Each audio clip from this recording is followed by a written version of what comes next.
I'm going to show you how to make one of the fastest, most delicious salsas on the planet. This is a tomatillo salsa, and a buddy of mine from Mexico is the one that hooked me up with how to make this. Alright, either 4 or 6 ingredients depending on how fancy you want to get with it. I'm only going to use 4 today. I'm going to start with tomatillos. Now, they look like little tomatoes. They're not. They're actually a cousin of the gooseberry. I'm not entirely sure I've ever seen a gooseberry, but I read that all the time. And they come with this little funky papery hull thing on it. We're going to get rid of that. And the outside of this is kind of sticky. It kind of, you know what it reminds me of? It reminds me of okra. If you've ever dealt with okra and you cut an okra and you get sticky, that's what that reminds me of. But wash that off, okay? And then you throw it in a saucepan over here. Now I've got these already ready to go, and I've got 5 big ones. Use between, I don't know, about that much, between 4 and 6, depending on how big they are. Now, depending on how spicy you like it, it's going to depend on what you do with your jalapenos. You can use serranos if you want to. I like the flavor that comes with jalapeno. If you don't want knock your head off heat, I did a video on how to get rid of the membrane, so check that out. But if you get rid of the membrane if you don't want the heat, or if you want some heat, pop it in here just like this. However many you want. I usually use about 2. My dad doesn't like real spicy stuff. Most of my kids are medium, so I go kind of mild so my little guys can have that without getting too spicy. Alright, so all I'm going to do is bring this up to a boil, and I'm going to let this simmer. This is the instructions I got. Simmer to death. That's the instructions I got. It turns out to be about 20 minutes. You want it nice and soft and gushy, and that's the technical term.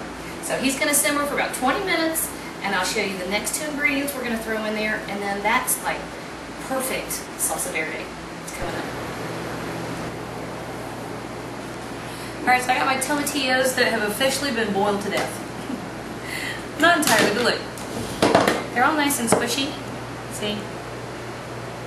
Now, instead of just dumping those in the colander, I'm going to do it this way. My poor little machine is about to die, so I hope it doesn't die while we're trying to do this. Might be up to it. Take all the tomatillos and the jalapenos and all the solid stuff and right into your blender or food processor, you know, whatever you got, whatever you want to use. Now I'll tell you, don't get rid of the liquid yet, because you're going to use that to determine the consistency of your salsa, okay?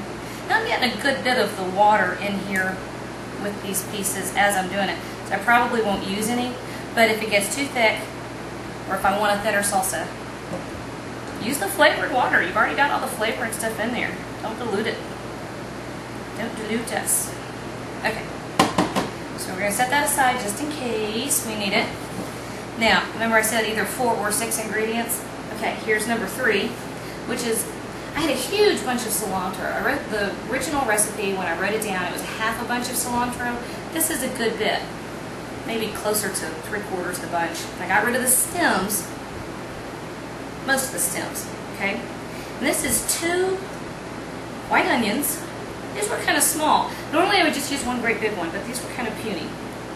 Okay, so that's our 4 ingredients. Number 5, it's going to need a good bit of salt. So I put a good teaspoon in there, and then we'll adjust it once it's done. The final thing, normally, if you have really great Haas avocados, gently cube up your avocados, and then once this is done, you can toss this salsa with the avocado, and it's unbelievable. But I didn't have great looking avocados, so we're going with this way. We might be going this way. There we go. We're going to do it this way and go avocado-less on this time because it's still delicious. Okay. Let's see. Now see, I cracked it in the dishwasher. It just doesn't want to work. Give me a minute. I had to fiddle with it.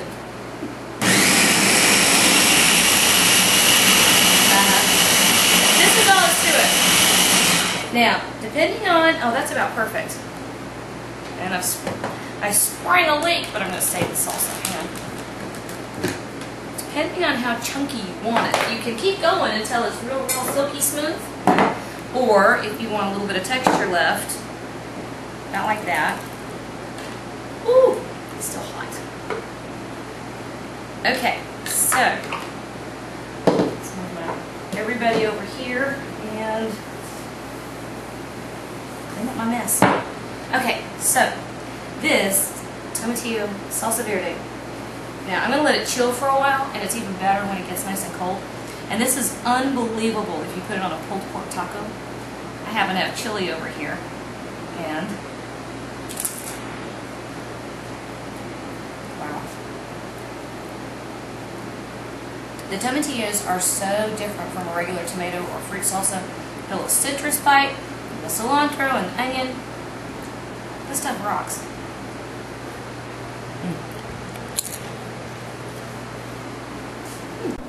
If you like this video and you want more great tips, tricks, and techniques, check out the website at thrillbillygourmet.com. You can like me on Facebook under the Thrillbilly Gourmet, and you can follow me on Twitter under Jan Charles or the Thrillbilly. I'm on Pinterest now too under Jan Charles.